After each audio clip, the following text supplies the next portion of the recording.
um programa sobre tudo e o resto. No programa de hoje vamos falar sobre alguns temas de destaque do ano. Ângelo, politicamente, como foi o ano no Brasil? Acho que a principal marca de 2015 é que foi um ano em que se abdicou de qualquer tentativa de uma política realmente preocupada e discutindo as questões nacionais. O que a gente tem desde o início do ano é um governo que se preocupa quase exclusivamente em se manter governo, né? Não cair, e uma oposição que faz o mesmo, que se concentra e se contenta em tentar derrubar o governo. Eu acho que a gente teve tal como poucas vezes eu vi no Brasil, apesar de ser uma característica que marca a política do Brasil, né? O que a gente poderia chamar da política menor, ou a política partidária mesmo, tomou conta, né? E se abre mão de qualquer tipo de discussão maior ou de tentar pensar em maneiras de tocar melhor o país. E passa a ficar nessa de ou se sustentar ou derrubar quem está no poder.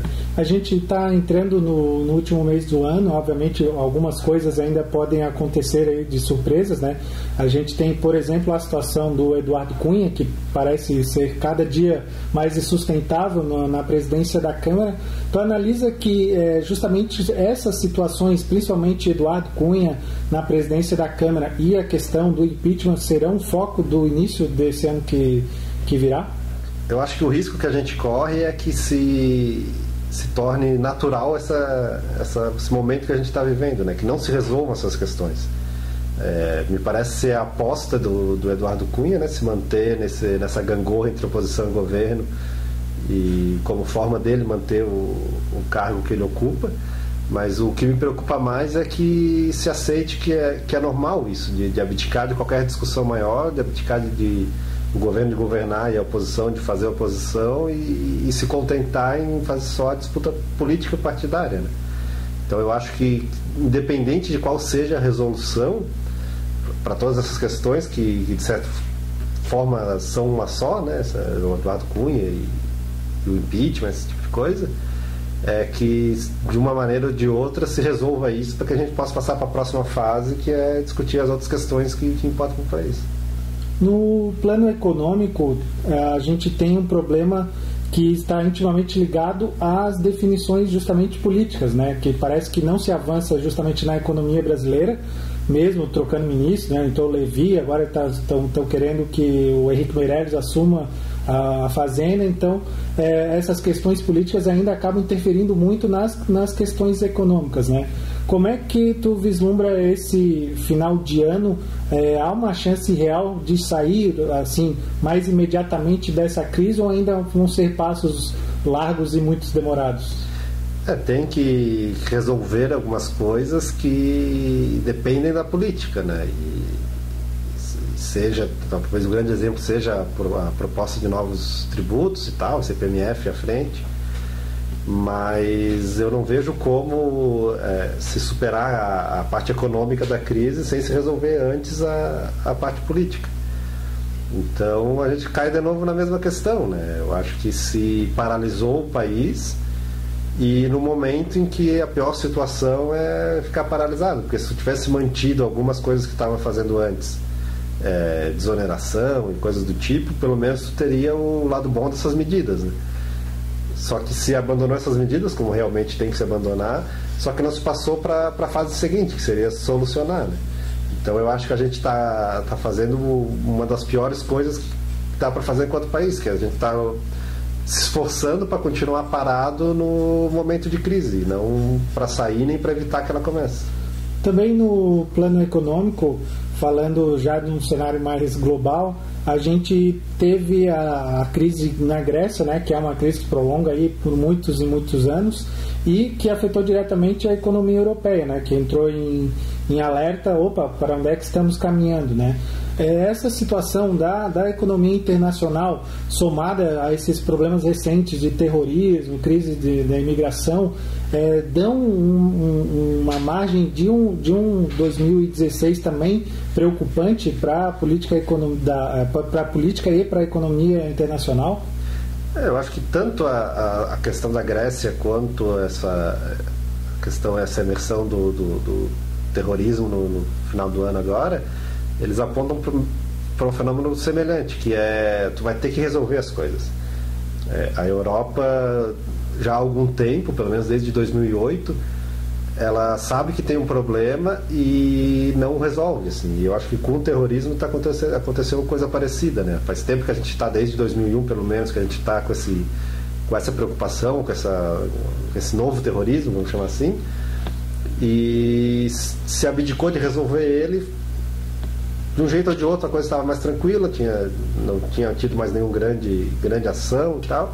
Então começou a se agir como se a coisa tivesse resolvida, mesmo que todo mundo saiba que não está, né? Então eu acho que a Europa está num momento em que ela vai ter que dar um jeito de resolver algumas coisas que não dá mais para ir empurrando com a barriga como ela está fazendo. E nesse cenário também de crise política, econômica, migratória e terrorismo e tudo mais, como os Estados Unidos se situam nesse ambiente, já que em princípio o terrorismo não está tão presente lá agora, né? Está mais voltado para a Europa, pelo que tenha se apresentado aí nos últimos dias, nas últimas semanas, mas ele também é basicamente o fiel da balança, né? Na questão da política internacional. Como é que os Estados Unidos pode se portar, sendo que a gente também está em vésperas, inclusive, de uma eleição na americana? Acho que isso que é a grande marca dos Estados Unidos no momento, né? Eles estão passando por um processo eleitoral agora, e mais do que isso, né? O atual presidente se elegeu como tendo principal bandeira um contraponto à política do Bush, né? Intervencionista e militarista.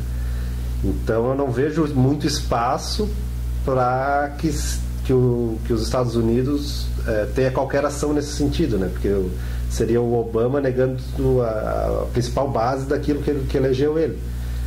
Então eu acho que a tendência é os Estados Unidos de certa forma mobilizado, mas eu acredito que isso possa no final ser de certa forma positivo, porque vai permitir que outros atores assumam a liderança, né? A gente teve desde 2001 para cá os Estados Unidos como principal ator contra o terrorismo, e agora, quem sabe, talvez seja o momento de uma Rússia ou de uma França assumir esse papel. E agora, falando do outro lado da moeda, né, o lado mais fraco da corda, seriam os países subdesenvolvidos ou os países em desenvolvimento, como a América Latina, os países ali do Oriente Médio, aqueles países da África também. Esses países, com essa política internacional cada vez mais complicada, aí, tanto no intervencionismo militar e político, esses países em desenvolvimento ou subdesenvolvidos também vão perder bastante espaço no ano que vem, ou ainda há uma possibilidade de a economia global caminhar de mãos dadas?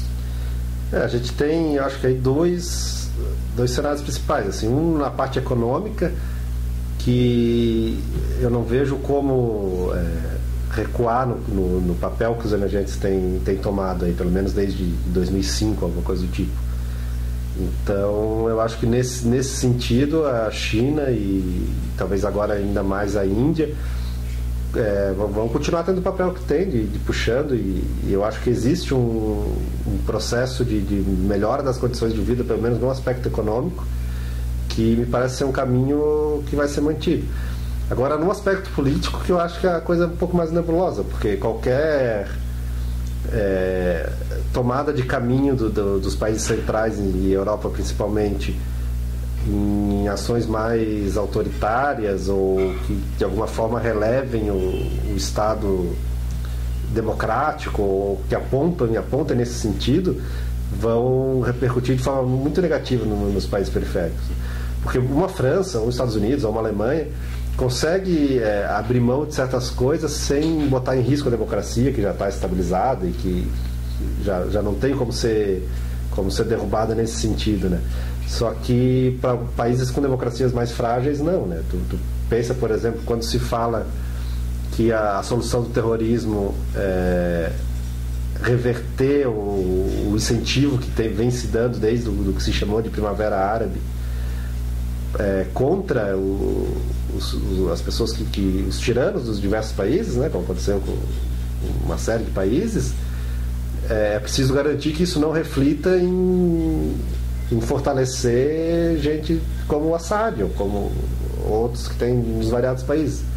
Então eu acho que esses países politicamente estão numa encruzilhada e vão ter que se equilibrar entre, de um lado, não permitir que grupos violentos assumam o poder, e de outro lado, não usar outro grupo violento, mas já estabelecido, para impedir isso, né? Que é extremamente difícil com situação de pobreza grande que muitos desses países enfrentam. O que eu ia dizer é justamente isso, é que é muito fácil de fazer, muito fácil de falar e muito difícil de fazer.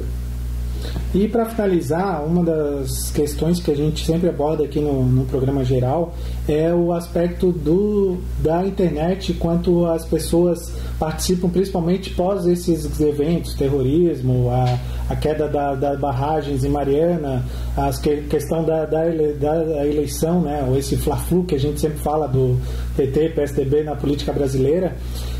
Como é que tu avalia justamente o ano de 2015 nesse aspecto, principalmente das mídias sociais, em questão de realmente serem agentes participantes de uma discussão pública e política do Brasil, né? Do Brasil e até do mundo, né? Como é que tu analisa um pouco as redes sociais nesse contexto que a gente vive?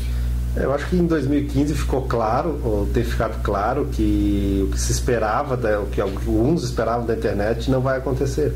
Sempre se pensou que a internet, pelas características dela, permitiria que grandes parcelas da população saíssem de uma falta de discussão para o debate público, né? E o que aconteceu foi ao contrário, que acabou se arrastando o debate público para um lugar onde praticamente não há uma discussão, assim, né?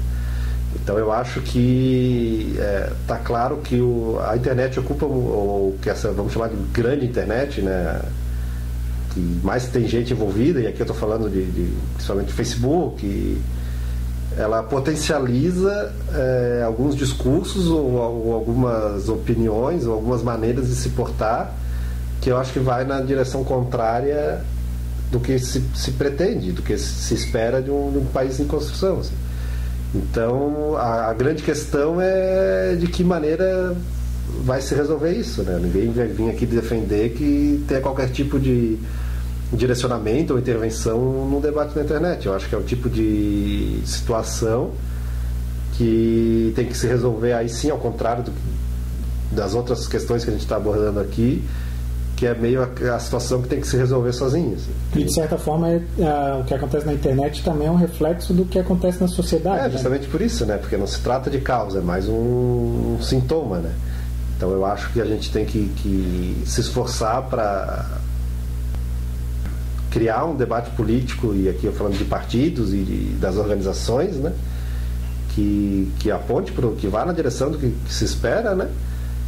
E que possa daí, através desse movimento, trazer esse debate público nessa direção. Quando o que tem acontecido é o contrário, né? Cada vez mais a gente tem os próprios partidos se comportando entrando nesse fla-flu, até porque para os principais é útil, né? Que seja assim. E a gente fica por aqui e fazemos uma pausa agora no mês de dezembro e voltamos no ano que vem com mais um programa geral. Até lá.